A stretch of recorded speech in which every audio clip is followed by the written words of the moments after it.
आप नहीं जानती माँ, यहाँ उल्टी गंगा बहने लगी है। ससुर जी जब से रिटायर हुए हैं, मेरी सास और ससुर दोनों किसी फिल्म के लवर्स की तरह अपने आप को जवान समझने लगे हैं। दिन भर हमारे घर के पास बने गार्डन में झूले पर बातें करते रहते हैं। उन्हें अपने पक चुके बालों का भी ख्याल नहीं रहता। अब इस उम्र में उन्हें ऐसा व्यवहार क्या शोभा देता है। कविता अपने ससुराल के समाचार अपनी माँ को बता रही थी। तभी सास अलका उदास मन से रसोई में जाती है, क्योंकि बहू की वो कड़वी बातें उन्होंने सुन ली थी। उसकी सभी बातों को नज़रअंदाज कर सास मसाले वाली चाय बना के पहले एक कप बहू को उसके कमरे में दे देकर दूसरा कप अपने पति सोमनाथ के लिए लेकर जाती है। बहू ये देखती है और अपना मुंह टेढ़ा करती है।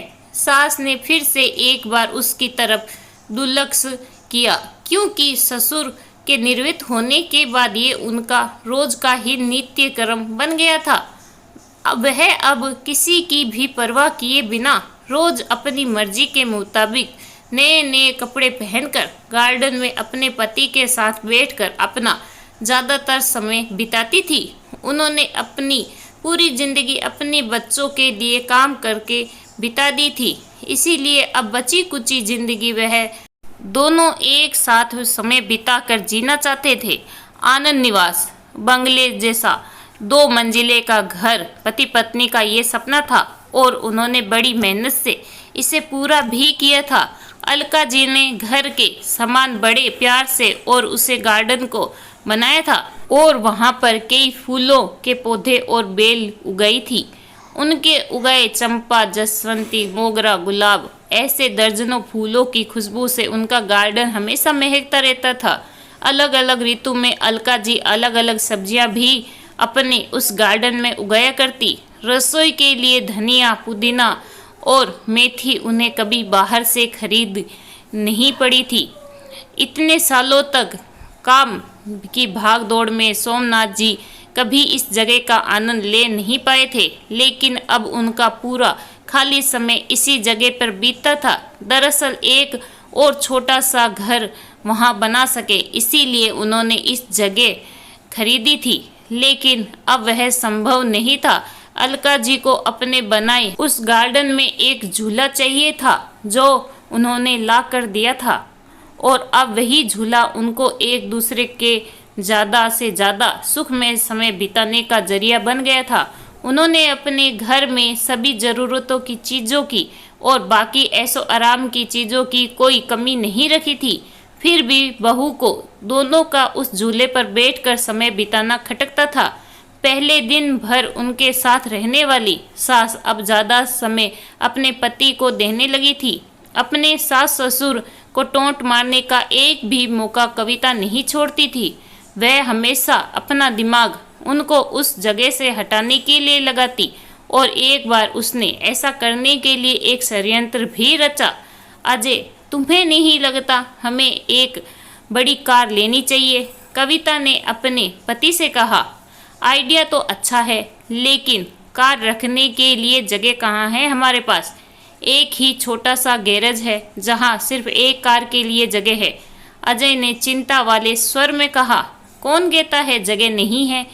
वह गार्डन है ना, जहाँ आजकल 2 लवर्स अपना डेरा जमाए बैठे हैं। कविता ने पति की तरफ तिरछी नजर करते हुए कहा। आजकल तुम कुछ ज़्यादा नहीं बोलने लगी हो? अजय ने अपनी पत्नी को फटकार लगाते हुए कहा।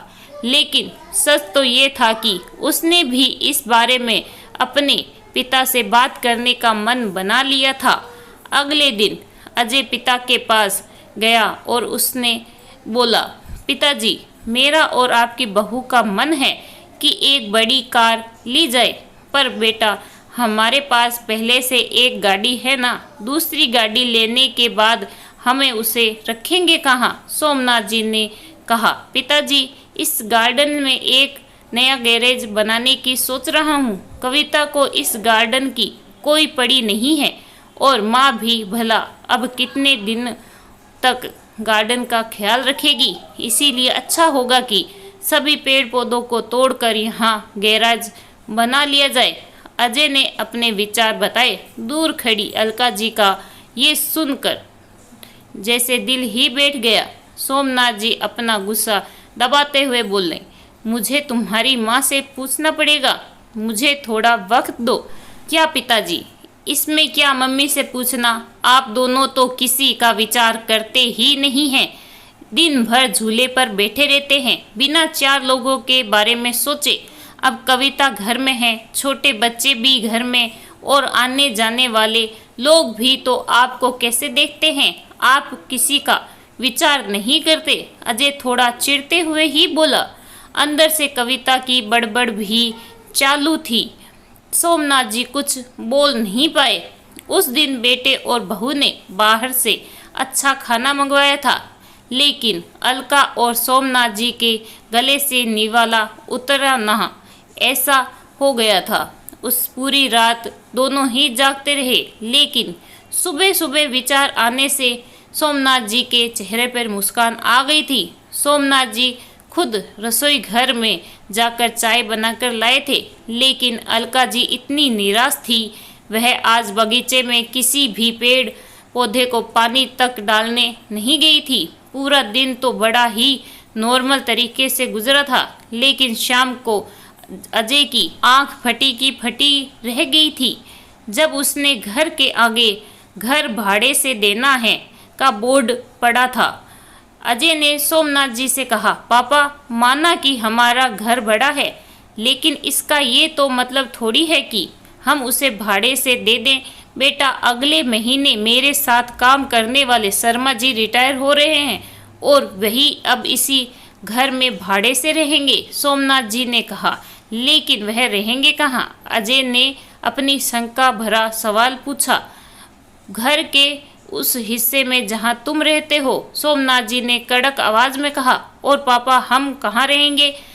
नरम पड़ी आवाज में अजय ने पूछा। बेटा, मैं मानता हूँ कि मैंने तुम्हें इस लायक तो बनाया है कि तुम अपने पैरों पर खुद खड़े हो सको, इसीलिए तुम्हारे पास 1 महीना है। तुम अपने लिए नया फ्लैट ढूंढ लो या कंपनी के फ्लैट में रहने चले जाओ, वहाँ तुम्हें तुम्हारी उम्र के लोगों का साथ मिल जाएगा और इस घर में हमें हमारी उम्र के लोगों का साथ मिल जाएगा। तुम भी सुखी और हम भी। सोमनाथ जी ने सब कुछ साफ साफ बताया। पापा, लगता है आप तो नाराज हो गए। कल मैंने जो भी कहा मेरा वह मतलब नहीं था। अजय ने अपने पापा के आगे हाथ जोड़ते हुए कहा। नहीं बेटा, तुम्हारी जनरेशन ने हमें एक सबक दिया है कि कैसे प्रैक्टिकल बनकर रहा जाता है। हम बड़े तुम बच्चों को साथ में देखकर खुश हो सकते हैं, तो तुम हमें साथ में देखने में क्यों प्रॉब्लम होती है? ये घर, ये गार्डन में बड़े हुए ये पेड़ पौधे इस बात के गवाह है। कैसे तुम्हारी माँ ने मेरे लिए और खासकर तुम्हारे लिए जी जान से सेवा की है, अपना समय, अपनी जवानी खर्च दी। इसीलिए इन सब पर तुमसे और मुझसे भी ज़्यादा तुम्हारी माँ का हक है और इन सब को मैं तुम्हारी माँ से छीन नहीं सकता। सोमनाथ जी ने अपनी पत्नी की तरफ देखकर कहा। दोस्तों, जाने अनजाने में हम हमेशा ये गलती कर बैठते हैं।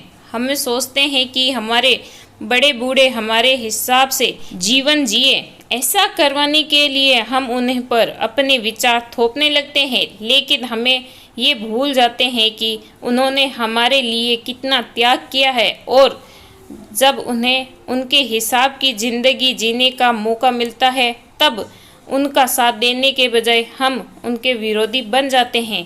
इस कहानी के बारे में आपकी क्या राय है, कमेंट करके ज़रूर बताइएगा। कहानी कैसी लगी, अच्छी लगी हो तो प्लीज़ लाइक ज़रूर करें और चैनल पे नए हो तो सब्सक्राइब करना बिल्कुल भी ना भूलें। धन्यवाद।